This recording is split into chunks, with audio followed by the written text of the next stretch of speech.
Bonjour tout le monde et bienvenue sur la chaîne Dizzy City. Alors jusqu'à maintenant je vous ai parlé de comment trouver un logement ou un job dans la capitale d'Irlande, mais certains d'entre vous n'ont peut-être pour l'instant pas envie de venir vivre à Dublin, mais simplement d'y voyager pendant quelques jours ou quelques semaines. Aujourd'hui je vous donne donc mes petits conseils pour venir gambader dans le pays du verre.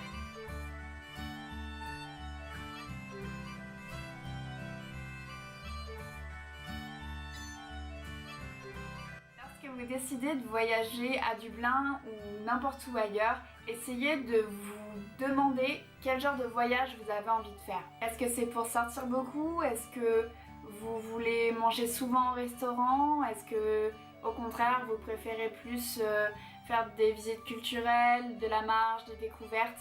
Le type d'activité que vous allez choisir va fortement influencer le coût global de votre voyage.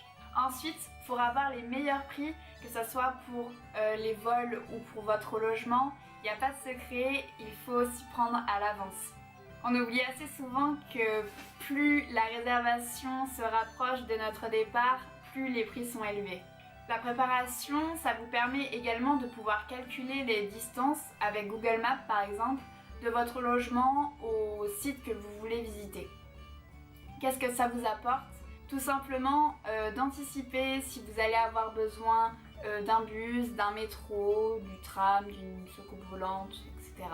Petite astuce, regardez si votre destination propose des cartes touristiques vous permettant d'avoir des transports et certaines attractions gratuites. Selon où vous habitez, voler de la France jusqu'à Dublin, ça peut s'avérer très raisonnable.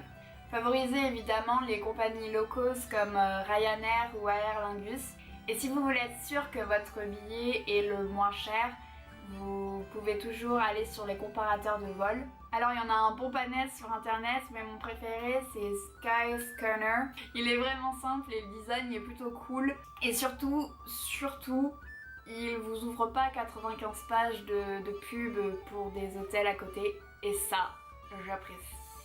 Bien sûr, en parallèle de votre recherche pour votre vol, regardez les disponibilités pour votre logement. Si vous voyagez seul, le moins cher sera définitivement les auberges de jeunesse. Alors je sais, ça fait souvent un peu plisser du nez et il y a des mauvais endroits partout, je vous l'accorde. Et une auberge, si vous la choisissez bien, ça peut être une solution vraiment sympa pour voyager. C'est pour cela que je vous conseille de regarder tous les commentaires, les critiques, les notes, toute information concernant votre logement pour ne pas être surpris le jour de votre arrivée.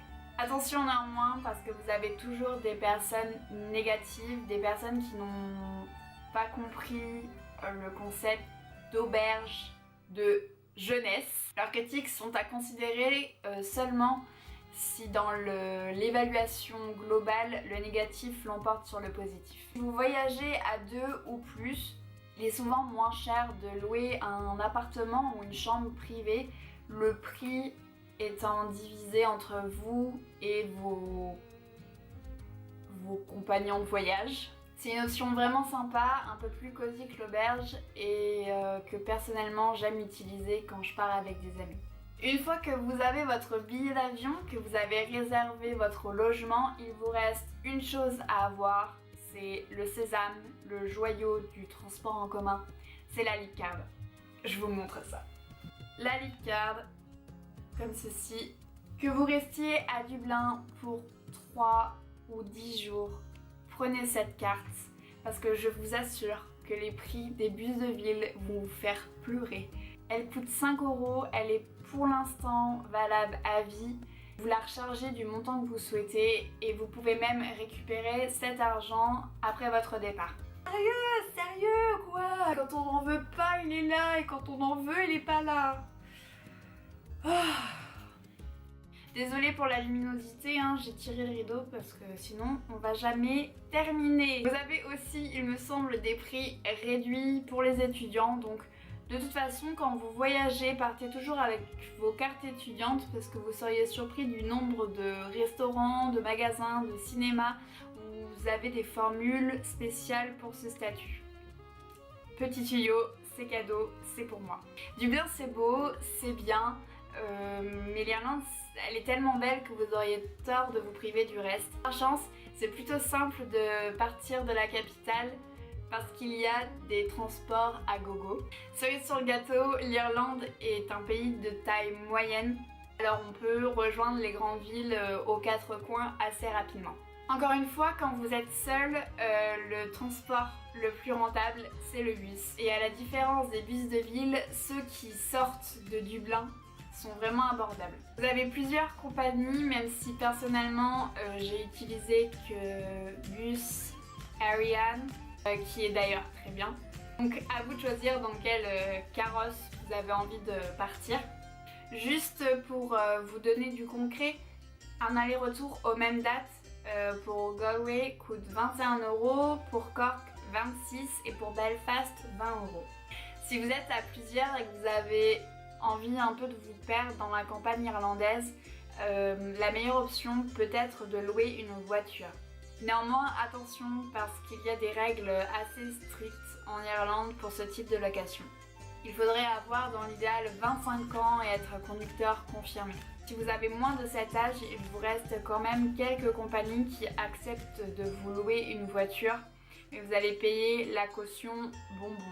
Pour le logement, c'est exactement la même chose que pour dormir à Dublin, auberge ou appartement, faites-le à votre sauce. Je termine cette vidéo en vous disant que peu importe le voyage que vous avez décidé de faire, les transports que vous avez préféré prendre, peu importe que votre voyage ait pris une tournure légèrement différente de votre préparation initiale, que vous soyez perdu, parce que voyager, c'est le meilleur moyen d'apprendre de vous et des autres, de grandir et surtout de rêver. N'hésitez pas à vous abonner à la chaîne Dizzy City et de laisser des commentaires si vous avez des questions ou des conseils. Et je vous dis à la prochaine!